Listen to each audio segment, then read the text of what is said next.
What is going on here? It's Mitch Snyder here this week. Dunkel is out. Mangone is out. It's a big event, so we had to ask the two shorter guys to kind of step away let the pros in for this big event of the Masters. Joined by my guy Uncle T and Allie. How's it going, Uncle T? What's going on tonight? Hey, doing great. It's a great week. It's one of my favorite weeks of the year. Obviously, the Masters.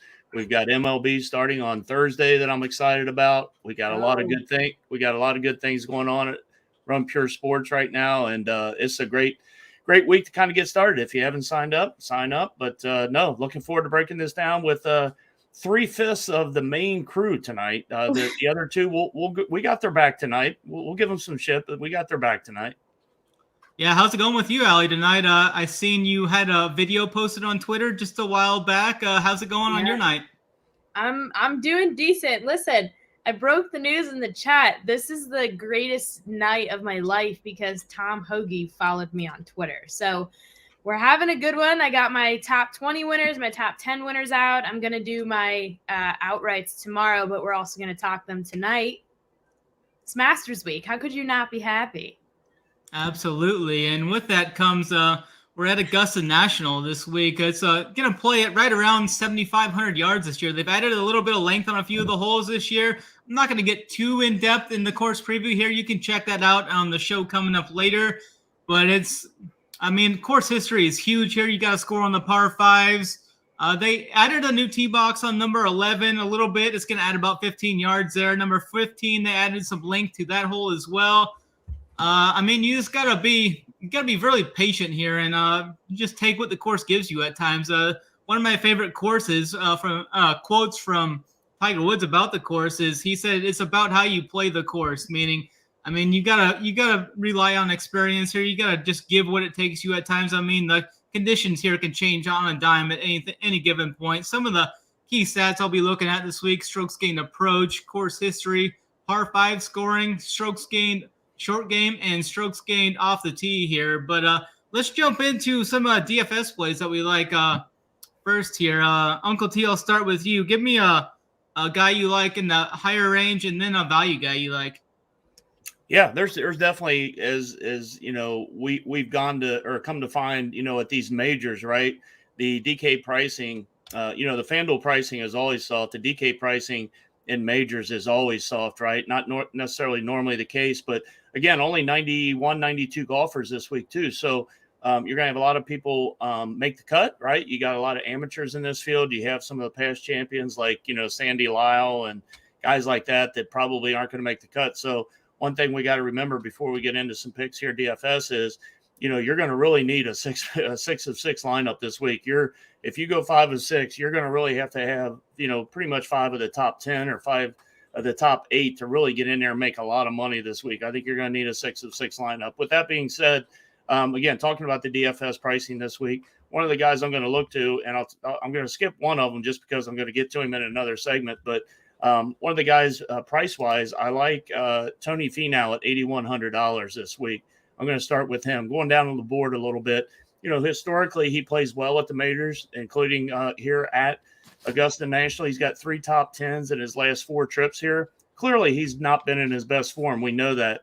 But sometimes when you get back, and again, I'm going to talk about it in another segment here with another golfer, but sometimes when these guys get to these places where, even if they've been struggling a little bit with their game, they seem to find it at courses where, they're familiar, where they've played well, things like that. So for me up top, if you will, I'm going to go with Tony Finau at $8,100. He's 60 to 1 to win the golf tournament. I think that's a pretty good value. And then did you want me to give the one down below, or are we going to? Yeah, you can if you want. Dive right in if you want. Yeah. So the one down below, as far as a lower price guy, $6,800, Kevin Na. I followed him and played him quite a bit at the match play a couple weeks ago. And he's a guy too that I like to tend to play guys like Kevin Na when they're playing well, because I do think they kind of feed off of that momentum. They get some more confidence in consecutive weeks. He's got the baby narrative. Not sure if you guys knew that. They had their 3rd baby more recently. So he's got that behind him. He's coming off a couple top 13, T13, T12 finish here the last couple years. So again, $6,800, he's going to be around 7 or 8% owned. That's fine. We'll talk about it as the show goes, but 7 or 8% Kevin Na at $6,800. Sign me up. Absolutely. Ellie, do you have a couple of DFS people you have targeted for this event? Yeah, so normally we leave me out of this, but I built my first golf DFS lineup for the Masters, so I feel like we need to celebrate that. But I think my top guy here is Cam Smith, 9,900. He's great recent form. Great course history here. He's 3 finishes in the top 10 in his last 4 trips to Augusta. He can play very well in windy conditions as well. He's shown that at the Players where he won. And then my cheap guy, Bobby Mack, 7,000, I believe, or 7,100. I might be wrong on that, but was playing great overseas before heading to the Genesis, where he finished 15th, and then followed that up with a 35th at the Valero. He was sitting good through 2 rounds, but a rough third round. He shot 76 on Sunday, which kind of killed me because I had him finishing within the top 20. But was good to see him bounce back with 3 under final round. So yeah, Bobby Mack, cheap guy for me. Absolutely. A couple guys I'm going to look at here. I'm going to first go up to Scotty Scheffler. He's the most highest priced guy. I mean, I think he's going to get squeezed out. I hear a lot of talk about Jon Rahm. I think Jon Rahm's a great play for this event. He's going to be quite a bit higher owned. I'm thinking Rahm's going to approach 25% ownership. And we can get Scotty at under 10%, I think. I mean, he's just playing the best golf in the world right now. He's coming off 3 wins in his last 4 events. He finished 7th in that span as well. And I think he's got the perfect head on his shoulders to deal with this. I mean, he was in that one, I think it was 2 events ago that he won his second win. He was just sitting there chilling, right in the lounge area, eating a protein bar. They walk up and tell him, hey, you won the event. And he's like, all right, that's cool. And just proceeds to eat his protein bar and just has the perfect head on his shoulder. I think he's a guy that is not going to get too big of a head on his shoulders and let all this success go to his head. I think he's going to show up to Augusta, where he's played twice at 2 top 20s here. He's going to bring his lunch pail and he's going to go right back to work here. And I wouldn't be surprised if he's in contention again come Sunday. And for a cheaper guy I'm going to look at this week, I'm going to look down to Matt Fitzpatrick. I think he feels a little underpriced here. He's under 8K. I think this is a really good spot for him. 4 top 10s in his last 5 events.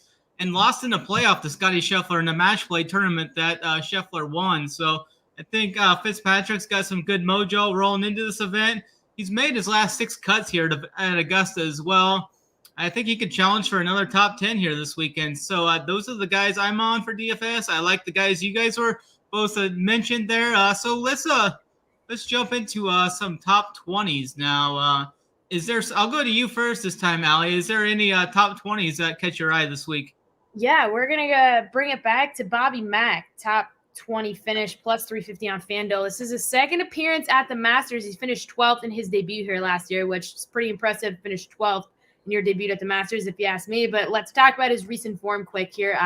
He got 3 worldwide top 20 finishes in the month of February, like we mentioned earlier. And despite, that rough Sunday where he shot a 76 at the Valero Texas Open, he did have 3 solid rounds. He's sitting within the top 20 in tee to green over his last 24 rounds. And let me mention, left-handers have a track record of success at Augusta National. So tie that in with last year's debut finish here. And I say he's an easy top 20 finish at the Masters.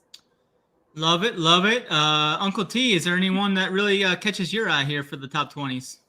Yeah, a couple good top 20s this week. Again, I just think this is a tournament where if you're into top 10s, top 20s, or making there's just some great pricing out there. Again, I don't have access to the FanDuel Sportsbook here where I'm at, but so I'm going to give you some DK prices, and Snyder usually helped me with saying, you can get a better price on DK or on FanDuel. But for me on top 20s, one of the ones I like the most is Mark Leishman down there at 7,300. He's 55-1 to win the golf tournament.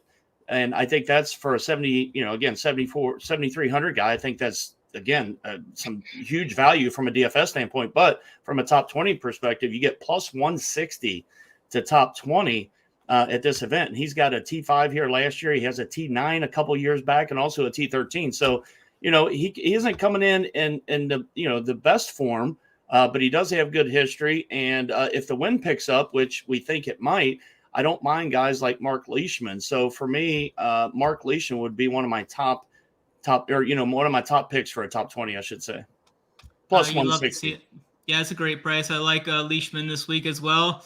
I'm going to kind of piggyback the same top 20 I had on Ali's video a couple days ago.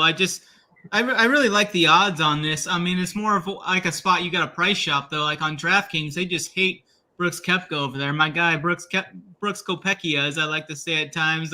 They just show him a lot of disrespect over there. He's minus 125 to finish in the top 20 over there.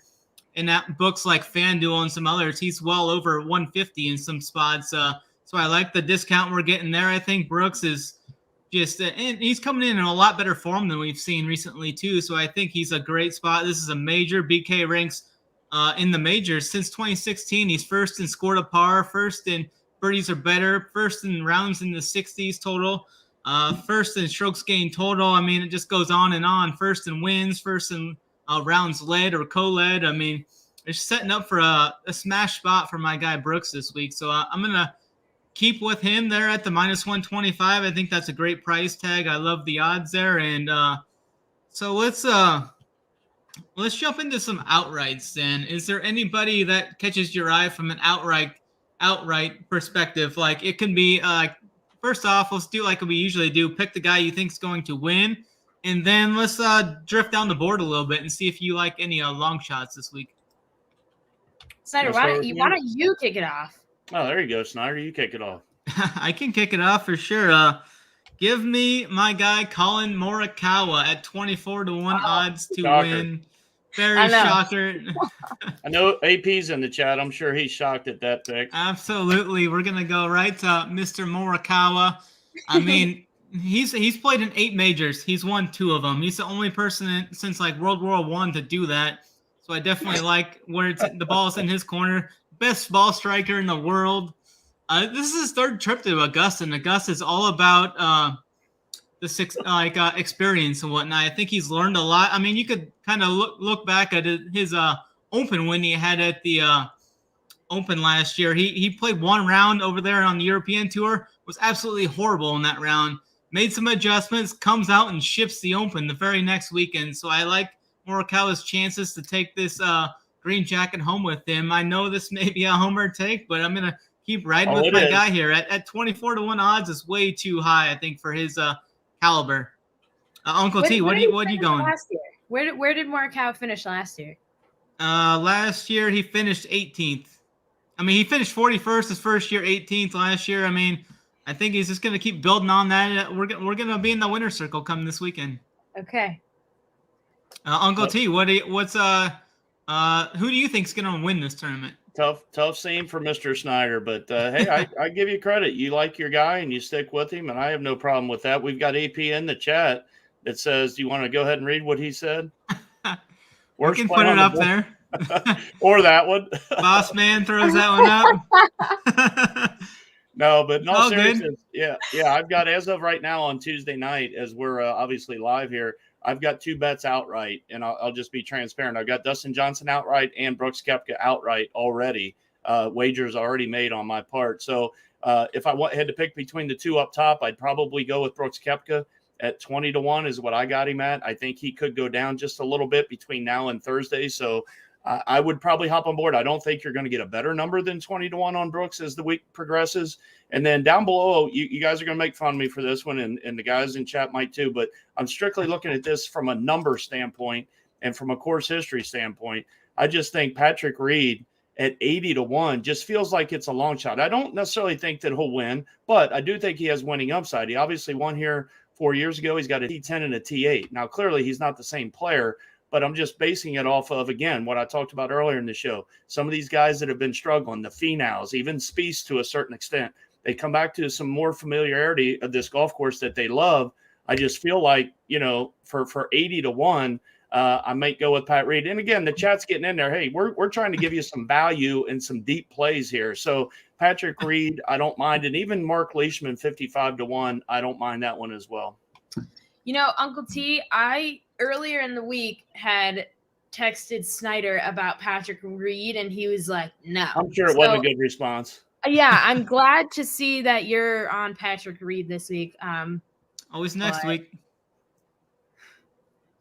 Hey, the segment is give us a long shot. The segment isn't this isn't where you think he's going to win. It's a good price. That's how I'm going to stay. Hey, you just picked Morikawa at the top of the board. I can go down to 80-1 Patrick Reed. Absolutely, absolutely. Allie, is there anyone that's catching your eye here? Yes. So I'm really loving Cam Smith this week. So I was gonna say Brooks, but I know Uncle T was liking him. So I'm gonna do Cam Smith. Seems as though he's one of those guys I've been reading and hearing all week. You have to bet Cam Smith. So I have him to finish top 10. I also have him as an outright. His approach, like I said earlier on Twitter, is one of the most important stats at the Masters, and he ranks 8th on tour in that category. He has 3 top 10 finishes in his last 4 trips here. So I am going to go with Cam Smith as my favorite and my long shot. Where did I have this? Sungjae Im, 75-1. He doesn't have much Masters history. In his 2 appearances, they're complete polar opposites. Missed the cut, and then a T2 finish in 2020 at his Masters debut. So I like him as my long shot. Love it, love it. I did not give my long shot in the opening, but I'm going to go to a guy that's really good in the wind if needed. Elite wind player. He's off 3 straight top 15s, including a 13th at the Players. He's finished top 25 in 4 of his last 5 majors. I'm going to go with Mr. Sugar Shane Lowry at 55-1 as my longer shot, guys. So I'm going to roll with him there. And before we get into these matchups, make sure you're smashing that like button and hitting the subscribe button. It really helps us bring these free shows out to you guys and supply this premium knowledge that we're spewing on you guys. You should really hit the like since we don't have Mr. Mangone or Uncle Dunkle here this week. I mean, they kind of put the show off the rails at times, but is there any matchups you're looking at this week, Allie Mack? Matchups, I was looking at Hovland versus Schauffele. I was going to go Xander -105 on DraftKings. He finished T13 or better in 5 of his last 8 outings, making him, a legitimate contender here. I think he's ranking within the top 15 in the field and tee to green over his last 24 rounds. So I'm going to take Xander over Hovland. Like it. Uncle T, is there a matchup that's jumping out to you? Yeah, I like 2 of them so much this week. I'm going to give the people 2 of them this week. I like Brooks Koepka plus 100, basically even money, obviously, over Victor Hovland. So Koepka, even money over Victor Hovland. And then down the board a little bit, I really like Cam Young, also even money plus 100 over Gary Waterland, as JJ would call him. I know Woodland's been playing better, but he doesn't have very good track history here. He has been playing better, but I like Cam Young, even money over Gary Waterland. You love to see it. I'm going to go with, which is going to be one of my bigger stands, I think, in this 10K range is I think Justin Thomas is getting steamed up. His odds are dropping. I can get Dustin Johnson at plus 128 versus Justin Thomas. Definitely going to go on with that side of the thing. I don't see Justin Thomas has played not that good here at Augusta outside of that one event in November. That November edition, he finished 4th. I don't think he's plays this course well in the spring, so I'm going to be fading JT this week. And I like JT. He's rounding in the form, 9th at the Players, nearly won the match play championship. He's got some of the best course history around here. Won this event in 2020, finished 2nd in 2019. So I like DJ getting plus money versus JT in the matchups. So that pretty Snyder, much Snyder. Yeah. Real quick, if I can interrupt, and it's Absolutely. not because I do think that price, because I like DJ as well, is a very good price against JT. The one thing I will say, and I'm going to talk about it on tomorrow's premium show with Big T and Tambo, is Justin Thomas. You might not think just judging off of that T21 last year, but you got to remember, like when he started, and again, not to get too much into the premium stuff, but in 16, 39, 22, 17, 12, finished 4th.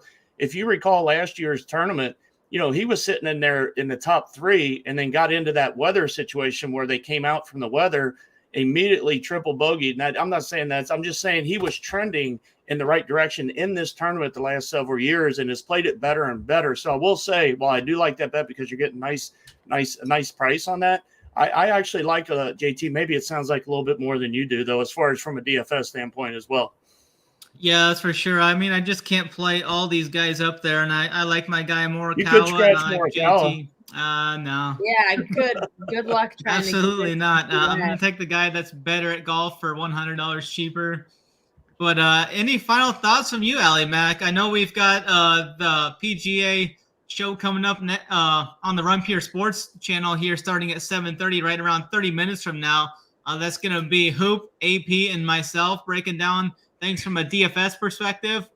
And then Uncle T and Big T and Tambo will be doing the premium show tomorrow, as well as we're going to have showdown content as well on the Mail Media Network Thursday, Friday, and then a private premium Saturday show for the round 4 showdown over on runpuresports.com. Any final thoughts for you, Ali? No, I'm just super excited. This is my first Masters that I'm betting on, but Uncle T and I have a video coming out tonight with some top 10 winners that we are liking. I'm going to post that up on Twitter, so make sure you give it a like. But no, other than that, should be a good week. Awesome. Uncle T, any final thoughts from you? No, just I'm really looking forward to it, like we all are. All the golf crew, and even some of the RPS guys that don't follow golf necessarily from on a weekly basis like we do. They're getting excited about it. We've got great content. Again, you guys are going to have a great show coming up here. At 8:30 Eastern time. We'll be tuning in to get your all's takes, Hoop, AP, yourself, and then tomorrow again we got the premium show. We may go into after hours. We've been known to do that from time to time, right? We get the premium show going, and then we go into what we call RPS happy hour, and we have the Brady Bunch set up. So who knows what's going to happen tomorrow night? But just again, we got our cores and our tiers will be up on the site at some point tomorrow. Maybe midday, so check that out. And then as well, even though it's a golf show, hey, our baseball kicks off on Thursday, and AP and the boys, Hoop and Big T, have been really getting our content together for baseball on Thursday, and I'm really looking forward to that. So now's a great time to join Run Pure Sports. Absolutely. Join the movement. Winners win, and let's keep crushing this. The golf season's just been on fire. We're going to keep it rolling too, from a bets and a DFS standpoint. So I really appreciate all you guys in the chat today. Hit that like button on your way out if you haven't, and we'll be back next week. And as always, Run Pure, 2 thumbs up.